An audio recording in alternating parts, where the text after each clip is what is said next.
কোনো প্রকার ক্রিম ছাড়াই মাত্র 50 টাকা খরচ করে বানিয়ে ফেলেছি হুবহু দোকানের মতো ভ্যানিলা আইসক্রিম। স্বাদে ঘ্রাণে কোনো অংশে কম নয় নামি দামি ব্র্যান্ডের আইসক্রিমের থেকে। এতটাই মজার এবং সুস্বাদু যে যে কাউকে খেতে দিলে সে বিশ্বাসই করবে না এটা আপনি নিজের হাতে তৈরি করেছেন। একদম পারফেক্ট এবং এতটাই সুস্বাদু হবে, গরমে অল্প একটু খেলেই স্বস্তি পাবেন। তো চলেন দেখে নেই এই মজার সুস্বাদু দোকানের মতো আইসক্রিমটি কিভাবে তৈরি করেছিলাম, ক্রিম ছাড়া, তাও আবার মাত্র 50 টাকা খরচ করে। তো প্রথমে আমাদের একটা হোমমেড ক্রিম তৈরি করে নিতে হবে। তার জন্য এখানে আমি আগে থেকে জাল করা গরুর দুধ নিয়েছি হাফ লিটার। আমাদের মানিকগঞ্জে দুধের দাম সবসময় একটু কম। আমার এই দুধগুলো কেনা ছিল মাত্র 40 টাকা কেজি দরে। সেই ক্ষেত্রে 20 টাকার দুধ আপনাদের ক্ষেত্রে হয়তো 30 টাকা বা 40 টাকা লাগতে পারে হাফ কেজি দুধের জন্য। তারপরে এখানে আমি নিয়েছি কর্নফ্লাওয়ার 2 চামচ। 2 চামচ কর্নফ্লাওয়ার হাফ কেজি দুধের জন্য যথেষ্ট। আপনারা যদি কেউ বেশি করে আইসক্রিম তৈরি করতে চান এই মেজারমেন্টেই তৈরি করে নেবেন। অল্প একটু দুধ দিয়ে 2 চামচ কর্নফ্লাওয়ার ভালো করে মিশিয়ে নিয়ে আমি পুরো দুধটার মধ্যে দিয়ে দিব। পুরো দুধটার মধ্যে যদি আমি 2 চামচ কর্নফ্লাওয়ার ছেড়ে দিই সেই ক্ষেত্রে মিশতে কিন্তু একটু প্রবলেম হতে পারে, গোটা গোটা থেকে যেতে পারে। তাই বাহির থেকে মিশিয়ে ঢেলে দিব। চুলাটা কিন্তু অফে আছে, চুলাটা অন করিনি। তারপরে দিয়ে দিচ্ছি এখানে 1 চামচের মতো কনডেন্স মিল্ক।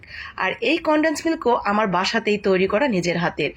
কেউ যদি কনডেন্স মিল্ক হাতের কাছে না থাকে এবং দিতে না চান সেই ক্ষেত্রে পুরোটাই চিনি দিবেন। 1 থেকে 1.5 চামচ চিনি দিলেই হবে, মিষ্টিটা চেখে দেখে দিয়ে দিবেন। এইখানে দিয়ে দিচ্ছি অল্প একটু গুঁড়া দুধ। গুঁড়া দুধের পরিমাণ 10 টাকা প্যাকেটের 2 প্যাকেট দিলেই যথেষ্ট। সেই ক্ষেত্রে 20 টাকার গুঁড়া দুধ হলো। আর এখন দিয়ে দিলাম একটু ভ্যানিলা এসেন্স। যেহেতু ভ্যানিলা আইসক্রিম তৈরি করছি অবশ্যই ফ্লেভারটা প্রয়োজন। 1 চিমটি লবণ দিয়েছি। যে কোনো মিষ্টি খাবারে সামান্য একটু লবণ দিলে ভালো লাগে খেতে, তবে কেউ না চাইলে নাও দিতে পারেন। এখন সমস্ত উপকরণ ভালোভাবে মিশিয়ে নিয়ে চুলাটা অন করে দিয়েছি।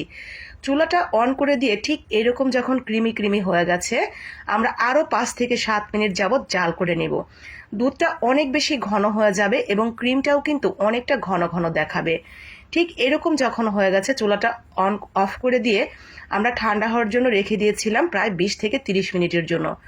যখন ঠান্ডা হয়ে গেছে পুরোপুরি তখন আমরা বক্সে ঢেলে রেখে দিব ডিপ ফ্রিজে।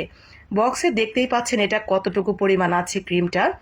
এইটা কিন্তু ফুলে ফেপে পুরো এক বক্স হয়ে যাবে। তো দেখতে থাকেন, শেষ পর্যন্ত বুঝতে পারবেন। আমরা ডিপ ফ্রিজে রেখে দিব প্রায় 1 থেকে 2 ঘন্টার জন্য। এইটা আমাদের কিছুটা জমে জমে একটু ক্ষীর ক্ষীর হয়ে যাবে, ঠিক এরকম করতে হবে। প্রচণ্ড ঠান্ডা হতে হবে। আরেকটু বেশি জমে গেলেও কিন্তু প্রবলেম নেই, তবে এরকম হলেও হয়ে যাবে। তো প্রচণ্ড ঠান্ডা হয়ে গেছে আর অনেকটা বেশি থকথকে হয়ে গেছে। এখন সেই ঠান্ডা ক্রিমটা আমরা বিট করে নেব। প্রথমে ওয়ানে দিয়ে 2 থেকে 3 মিনিট বিট করব। বিট করার পরে কিন্তু এই ক্রিমটা অনেকটা বেশি লিকুইড হয়ে যাবে আর অনেকটা বেশি দেখাবে। এরপরে আমরা 4 or 5-এ দিয়ে বিটারের তারপরে আরও 5 থেকে 7 মিনিট আমরা বিট করে নেব। নর্মালি ক্রিম তৈরি করার সময় কিন্তু এত বেশি বিট করতে হয় না, যেহেতু আমরা এটা হোমমেড ক্রিম যার কারণে একটু বেশি বিট করতে হবে। প্রায় সব মিলিয়ে 8 থেকে 10 মিনিট যাবৎ বিট করার পরে এরকম ফুলে অনেকটা বেশি হয়ে যাবে আর অনেকটা বেশি ক্রিমি ক্রিমি দেখাবে। আপনি দেখলেই বুঝতে পারবেন যে এটা হয়ে গেছে। ঠিক এরকম হয়ে গেছে প্রায় 8 থেকে 10 মিনিট বিট করার পরে। যাদের কাছে বিটার নেই তারা কিন্তু এই বিট করার কাজটা ব্লেন্ডার মেশিনে দিয়েও করতে পারেন। তবে সেই ক্ষেত্রে একেবারে সবটুকু না দিয়ে অল্প অল্প করে ক্রিম দিয়ে একটু একটু করে বিট করে নেবেন 8 থেকে 10 মিনিট যাবত। তো অল্প 1 চামচ দিবেন, আবার বিট করবেন ব্লেন্ডারে আর কি, আবার অল্প একটু 1 চামচ দিবেন, আবার বিট করবেন। ঠিক এইভাবে দিতে দিতে ঠিক এরকম হয়ে যাবে। হয়তো একটু হেরফের হতে পারে, তবে হয়ে যাবে। তারপরে আমরা সমস্ত ক্রিমটা দেখতেই পাচ্ছেন কতটা ফুলে ফেপে এক বাটি হয়ে গেছে। আইসক্রিম কিন্তু নর্মালি এরকম একদম ভরপুর এক বাটি দোকান থেকে কিনে আনলে কখনোই হবে না। তো পুরো এক বাটি একদম ভরে গেছে। এখানে 1 কেজির বেশি আইসক্রিম হবে। উপর দিয়ে আমি একটু বাদাম কুচি দিয়ে ডেকোরেশন করে দিচ্ছি। বাদাম কুচিটা সম্পূর্ণ অপশনাল, শুধুমাত্র সৌন্দর্য বাড়ানোর জন্য। এখন আমরা এটা রেখে দিব 5 থেকে 6 ঘন্টার জন্য ডিপ ফ্রিজে। সারা রাতের জন্য রেখে দিলে বেশি ভালো হয়।